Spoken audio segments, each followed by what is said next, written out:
नमस्कार मेरे प्यारे साथियों, फार्मा संसार में आपका स्वागत है। दोस्तों, फार्माकोलॉजी से जो है बहुत इंपॉर्टेंट हो गया है फार्माकोलॉजी को पढ़ना। अगर आप ड्रग इंस्पेक्टर की प्रिपरेशंस कर रहे हो और इस तरह से पढ़ना कि उससे ड्रग इंस्पेक्टर की तैयारी भी हो जाए और हमारे फार्मासिस्ट एग्जाम की भी प्रिपरेशंस हो जाए। तो दोस्तों, थायराइड इनहिबिटर्स की आज बात करने वाले हैं। थायराइड इनहिबिटर्स मतलब थायराइड की एंटी थायराइड ड्रग की क्लासिफिकेशन हम याद करने वाले हैं। लेकिन उससे पहले इस वीडियो में हम डिस्कस करने वाले हैं सिंथेसिस ऑफ थायराइड हार्मोन।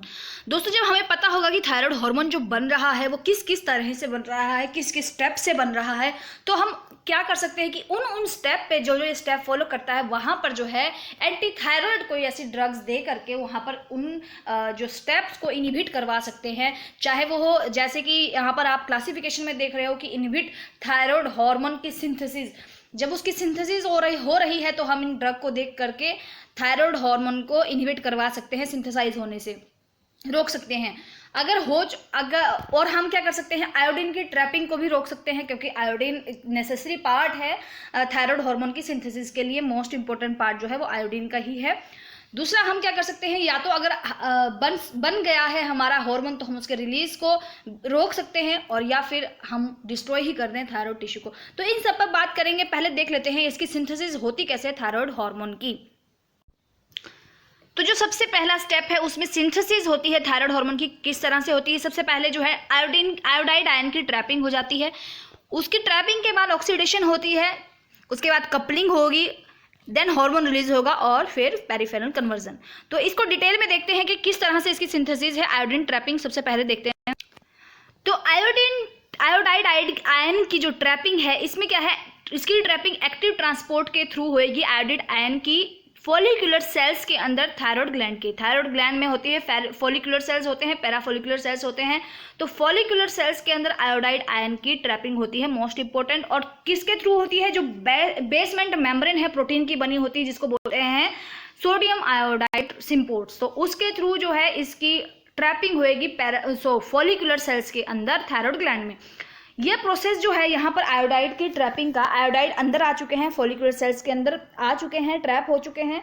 इस प्रोसेस को इस समय इनहिबिट किया जा सकता है बाय थायोसाइनेट्स के थ्रू। थायोसाइनेट्स जो है ड्रग है, क्लासिफिकेशन में हम पढ़ेंगे, ये इनहिबिट करता है आयोडीन की ट्रैपिंग। इस ये क्लास है, उसके अंदर हम पढ़ेंगे इसको थायोसाइनेट्स के अंदर।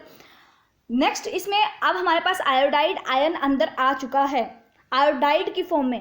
अब होगी ऑक्सीडेशन। मतलब ऑक्सीडेशन में क्या होगा, हमारे को आयोडीन की फॉर्म में चाहिए, तो आयोडाइड आयन जो है वो कन्वर्ट हो जाएगा आयोडीन के अंदर बाय पर oxidase enzyme. Most important point यहाँ पर जो है कि जो आयोडाइड है वो किसकी प्रेजेंस में क्वेश्चन पूछा जा सकता है। आप लोगों का सवाल था कि फार्माकोलॉजी की को कवर कैसे करें, तो बिल्कुल ऐसे कवर करेंगे हम लोग, क्योंकि इसमें हर एक छोटी छोटी चीज़ जो है, आपने देखा होगा ड्रग इंस्पेक्टर का। अगर आपने अभी तक नहीं देखा तो आप प्रीव्यू वीडियो देख सकते हो, चेक कर सकते हो। ड्रग इंस्पेक्टर के प्रीव्यू क्वेश्चन पेपर पे मैंने वीडियो बनाई हुई है, वहाँ पर आप देख सकते हो कि किस तरह से सवाल कितने कॉम्प्लिकेटेड करके पूछे जाते हैं, बहुत नॉर्मल जिन्हें हम छोड़ देते हैं, जिनके ऊपर हम ध्यान नहीं देते।